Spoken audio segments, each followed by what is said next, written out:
Assalamualaikum warahmatullahi wabarakatuh.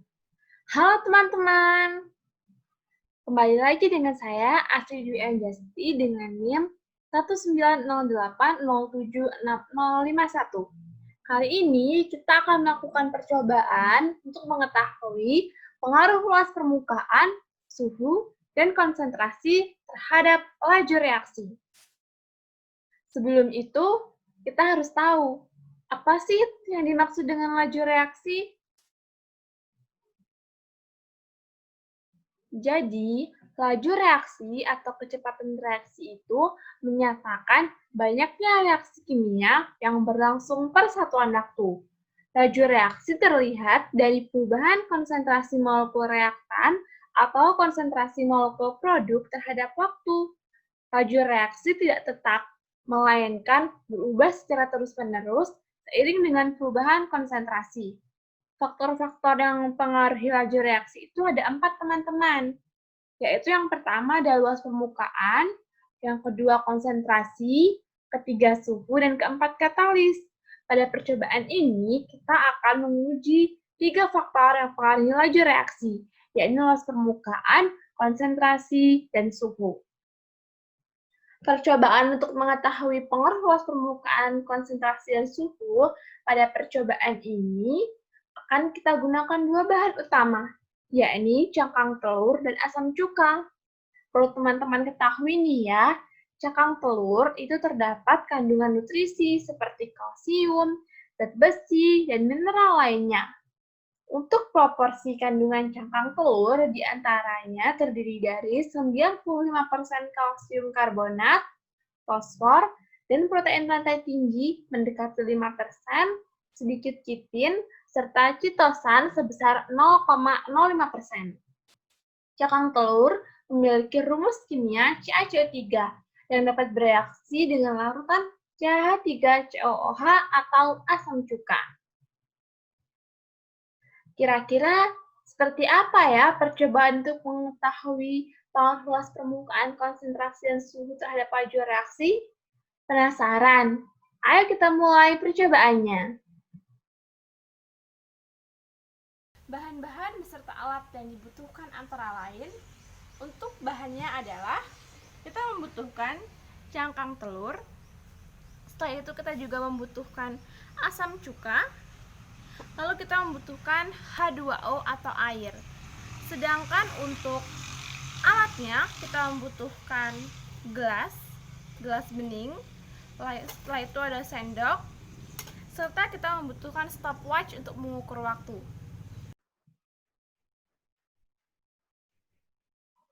Bahan yang kita butuhkan adalah kita membutuhkan cangkang telur, di mana cangkang telur pertama yaitu cangkang telur setengah seperti ini. Lalu untuk cangkang telur yang kedua, ya ini kita potong menjadi lebih kecil daripada ukuran cangkang telur yang pertama. Lalu yang cangkang telur ketiga, yakni cangkang telur dengan ukuran yang lebih kecil menyerupai serbuk-serbuk halus. Setelah itu kita juga akan memasukkan asam cuka ke dalam masing-masing gelas yang telah kita beri. Untuk gelas pertama ya ini kita beri A, lalu kita beri label B, lalu kita beri label C. Langkah pertama adalah kita masukkan ke dalam masing-masing gelas berlabel A, B, dan C ini, yakni asam cuka masing-masing sebanyak 8 sendok makan.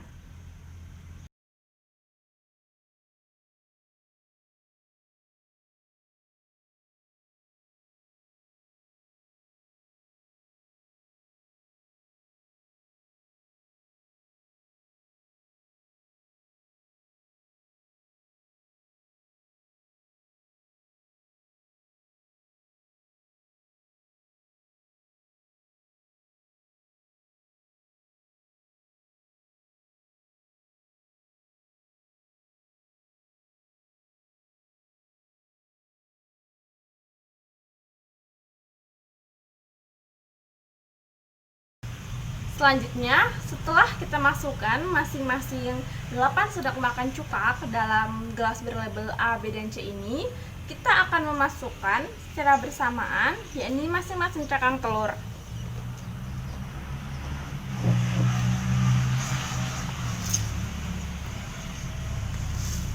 Setelah itu kita mulai atur stopwatch untuk mengukur selang waktu reaksi yang terjadi untuk masing-masing ini.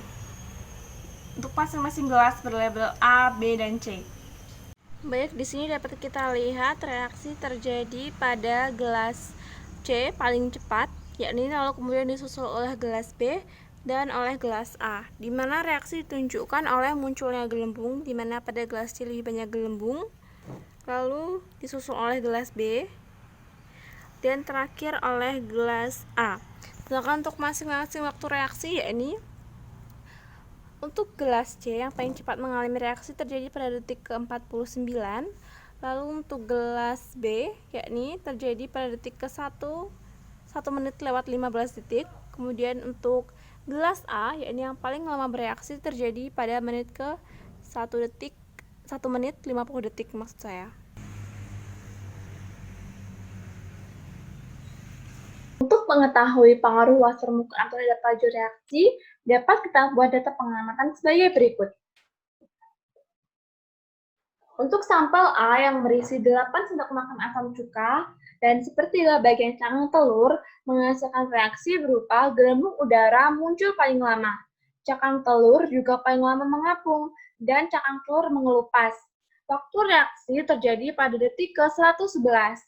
Sedangkan pada sampel B, yakni yang berisi 8 sendok makan asam cuka, ditambahkan dengan kepingan cangkang telur lebih kecil dari sampel A menghasilkan reaksi yakni berupa gelembung udara yang muncul lebih cepat daripada sampel A. Cangkang telur juga sedikit cepat mengapung dan mengelupas. Waktu reaksi terjadi pada detik ke-76. Untuk percobaan yang ketiga, yakni pada sampel C yang berisi 8 sendok makan asam cuka, ditambahkan dengan serbuk cangkang telur, menghasilkan reaksi berupa gelembung udara yang muncul paling cepat dan cangkang telur cepat mengapung. Cangkang telur juga mengelupas. Waktu reaksi pada percobaan ini terjadi pada detik ke-50.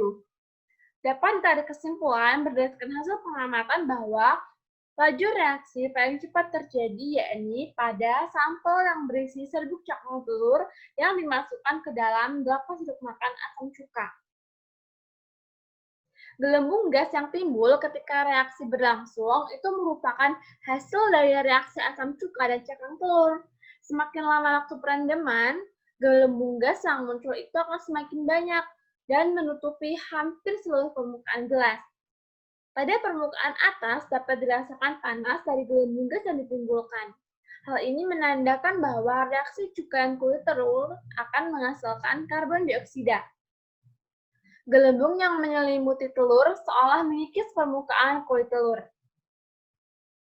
Zat yang berbentuk serbuk itu juga akan lebih cepat bereaksi daripada zat yang berbentuk kepingan, teman-teman. Hal ini dapat terjadi karena zat yang berbentuk serbuk mempunyai bidang sentuh yang lebih luas, sehingga tumbukannya akan lebih sering terjadi. Serbuk cangkang telur akan lebih cepat mengapung karena mempunyai titik sentuh di setiap partikel serbuk telur, sehingga akan terpengaruhi luas permukaannya yang mempengaruhi laju reaksi. Sedangkan yang paling lama mengapung itu adalah sepertiga bagian cangkang telur.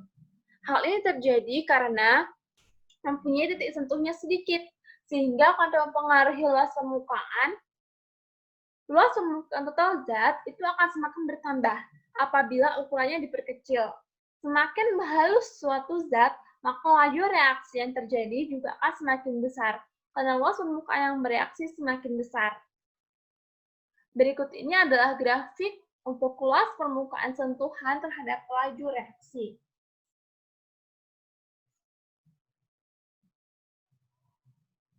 Kita membutuhkan cangkang telur di mana telah terpotong menjadi kecil seperti ini.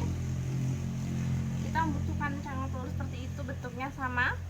Lalu untuk gelas pertama kita isi dengan 9 sendok makan cuka.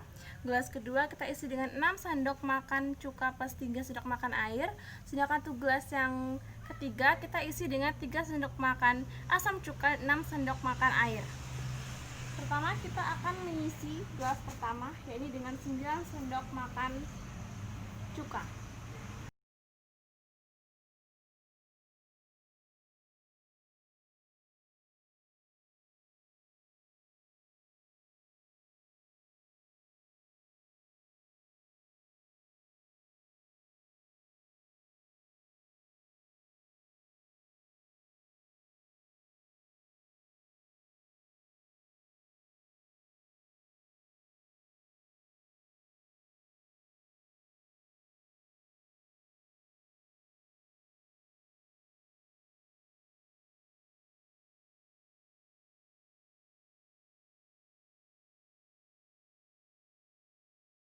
Langkah selanjutnya adalah setelah kita memasukkan masing-masing asam cuka beserta air ke dalam tiap gelas ini, kita akan memasukkan cakang telur ke dalamnya, dan berbarengan dengan itu kita akan menyetel stopwatch dan menghitung reaksi yang terjadi pada detik keberapa. Baik, mulai.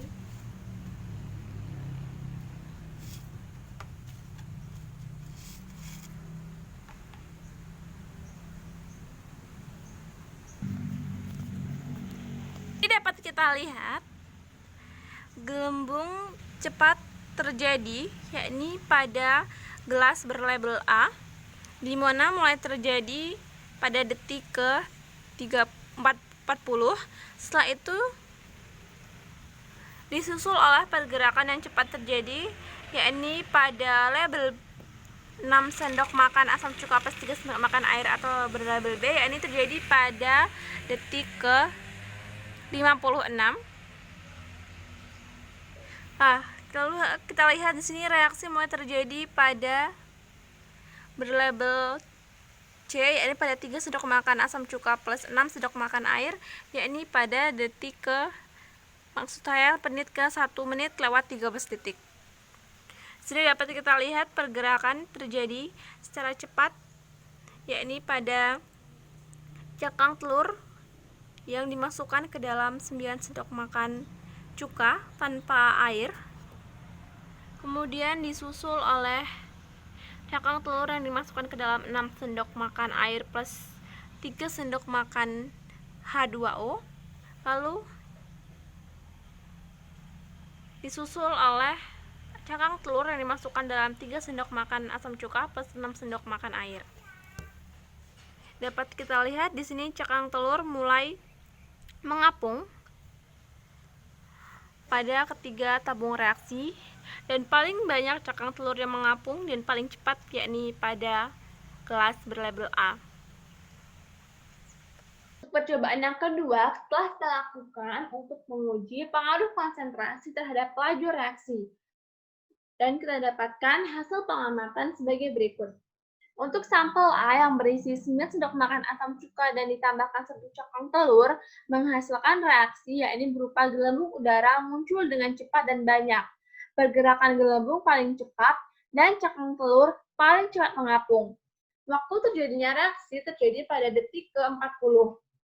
Untuk sampel B yang berisi 6 sendok makan asam cuka dan ditambahkan dengan 3 sendok makan air dan ditambahkan dengan 1 cakang telur menghasilkan reaksi berupa gelembung udara yang muncul lebih lambat daripada sampel A. Cakang telur juga lebih lambat mengapung. Waktu reaksi terjadi pada detik ke-56. Sedangkan untuk sampel C yang berisi 3 sendok makan asam cuka dan ditambahkan dengan 6 sendok makan air dan 1 cakang telur menghasilkan reaksi berupa gelembung udara muncul paling lambat. Pergerakan gelembung juga terjadi paling lambat dan paling lambat mengapung. Untuk waktu reaksi pada sampel C terjadi pada detik ke-73. Berdasarkan data pengamatan, dapat kita tarik kesimpulan bahwa laju reaksi semakin cepat terjadi, yakni pada zat yang memiliki konsentrasi lebih tinggi. Reaksi yang ditunjukkan sama dengan percobaan sebelumnya, yakni munculnya gelembung gas dan cakang telur yang mengapung. Berdasarkan hasil pengamatan yang telah diperoleh tadi, sesuai dengan dasar teori, yakni semakin besar nilai konsentrasi, maka laju reaksinya akan semakin cepat. Hal ini dapat terjadi dikarenakan zat yang konsentrasinya besar mengandung jumlah partikel lebih banyak, sehingga partikel-partikel yang kerusuhan lebih rapat dibanding zat yang konsentrasinya rendah. Nah, teman-teman, partikel yang susunannya lebih rapat itu akan sering bertumbukan dibanding dengan partikel yang susunannya renggang, sehingga kemungkinan terjadinya reaksi akan semakin besar. Dari pengaruh konsentrasi terhadap suhu dapat kita gambarkan sebagai berikut.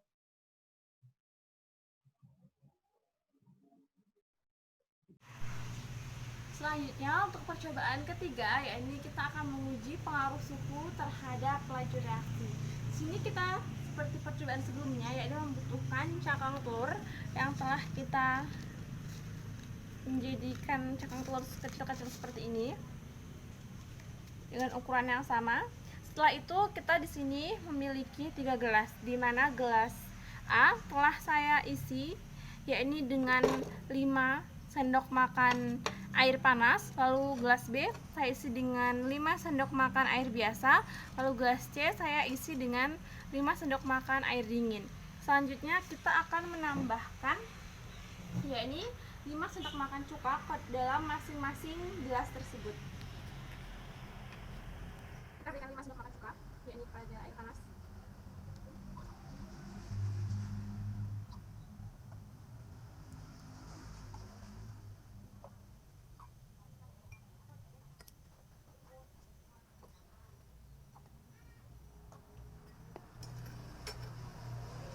Setelah itu kita setel dulu stopwatchnya.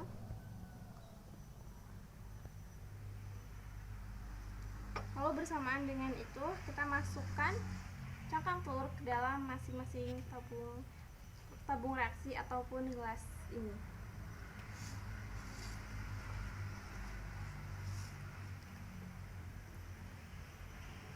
Ukur waktu mulai terjadinya reaksi. Baik, di sini dapat kita lihat reaksi paling cepat terjadi yakni pada air panas, dimana terjadi pada detik ke-30, kemudian disusul dengan air biasa yakni pada detik ke-36 atau 37. Maaf, sepertinya ada kendala teknis pada angin. Lalu selanjutnya reaksi agak lambat terjadi pada tabung yang pada gelas yang berisi air dingin dan cuka, dimana sudah mulai terlihat gelembung. Ini terjadi pada menit ke 1 menit lewat 6 detik. Kita lihat di sini pada gelas yang berisi air panas plus cuka cepat terjadi perubahan. Reaksi cepat terjadi yang tandai dengan gelembung, lalu disusul dengan gelas B yang berisi air biasa plus cuka. Sedangkan reaksi lambat terjadi pada gelas air dingin plus cuka. Dapat kita lihat gelembung cepat bergerak pada gelas A yang berisi air panas plus cuka.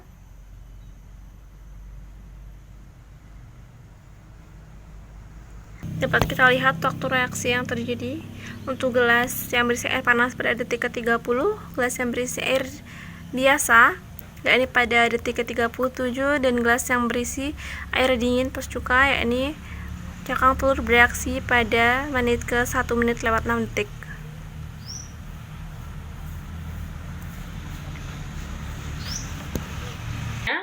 Untuk percobaan ketiga, kita lakukan percobaan untuk mengetahui pengaruh suhu terhadap laju reaksi. Tapi kita buat data pengamatan sebagai berikut.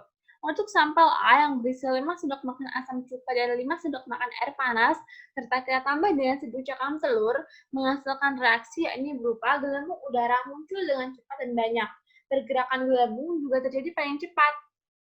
Waktu terjadinya reaksi terjadi pada detik ke-30. Untuk sampel B yang berisi 5 sendok makan asam cuka ditambah dengan 5 sendok makan air biasa dan 5 sendok makan dan 1 cangkang telur, menghasilkan reaksi berupa gelembung udara yang muncul lebih lambat daripada sampel A. Waktu reaksi terjadi pada detik ke-37. Sedangkan untuk sampel C yang berisi 5 sendok makan air asam cuka plus 5 sendok makan air dingin dan ditambah dengan 1 cangkang telur, menghasilkan reaksi yakni berupa gelembung udara yang muncul paling lambat. Pergerakan gelembung juga terjadi paling lambat, dan waktu reaksi terjadi paling lama daripada percobaan sebelumnya, dan ini terjadi pada detik ke-66. Dari data pengamatan dapat kita simpulkan bahwa ternyata laju reaksi paling cepat terjadi pada suhu tinggi, yakni dalam hal ini terjadi pada air panas. Reaksi yang terjadi ditandai dengan munculnya gelembung gas dengan pergerakan yang cepat pada suhu tinggi. Sedangkan pada gelas yang berisi air dingin, pergerakan gelembung gas ini terjadi secara lambat. Berdasarkan hasil pengamatan yang diperoleh, telah sesuai dengan dasar teori, yang menyebutkan bahwa dengan menaikkan temperatur, energi gerak atau energi kinetik partikel itu akan bertambah, sehingga tumbukannya itu akan lebih sering terjadi. Dengan frekuensi tumbukan yang semakin besar, maka kemungkinan terjadinya tumbukan efektif yang mampu menghasilkan reaksi juga akan semakin besar, teman-teman. Suhu atau temperatur itu ternyata juga memperbesar energi potensial suatu zat. Zat-zat yang energi potensialnya lebih kecil akan bertumbukan dan sukar menghasilkan tumbukan efektif. Hal ini terjadi karena zat-zat tersebut tidak mampu melampaui energi aktivasi. Dengan menaikkan suhu, maka hasil ini akan memperbesar energi potensial, sehingga ketika bertumbukan akan menghasilkan reaksi. Grafik pengaruh suhu terhadap laju reaksi dapat digambarkan sebagai berikut.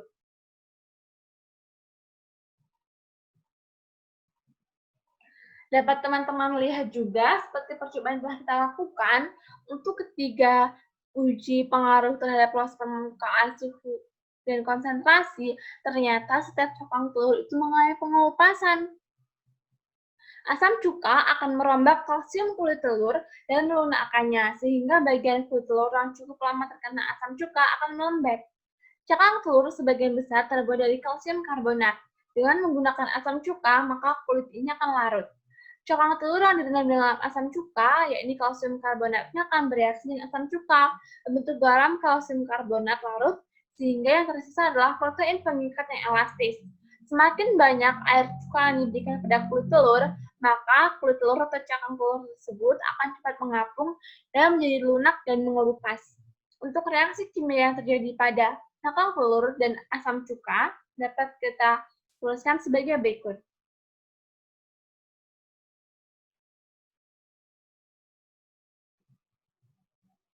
Berdasarkan hasil pengamatan dan percobaan telah kita lakukan, dapat kita tarik kesimpulan bahwa pengaruh luas permukaan suhu dan konsentrasi terhadap laju reaksi dapat disimpulkan sebagai berikut. Untuk yang pertama, luas permukaan total zat itu akan semakin bertambah apabila ukurannya diperkecil. Semakin halus suatu zat, maka laju reaksi yang terjadi juga akan semakin besar, karena luas permukaan yang bereaksi semakin besar. Kedua, semakin besar mulai konsentrasi, maka laju reaksi akan semakin cepat. Hal ini dikarenakan zat yang konsentrasinya besar mengandung jumlah partikel yang lebih banyak, sehingga partikel yang tersusun lebih rapat. Partikel yang lebih rapat ini akan sering bertumbukan dibanding dengan partikel yang susunannya renggang, sehingga kemungkinan terjadinya reaksi semakin besar. Ketiga, dengan menaikkan temperatur, energi gerak partikel akan bertambah, sehingga tumbukan lebih sering terjadi. Dengan frekuensi tumbukan yang semakin besar, maka kemungkinan terjadinya tumbukan efektif yang mampu menghasilkan reaksi juga semakin besar. Demikianlah teman-teman percobaan yang dapat kita lakukan. Untuk kurang dan lebihnya saya mohon maaf. Terima kasih. See you.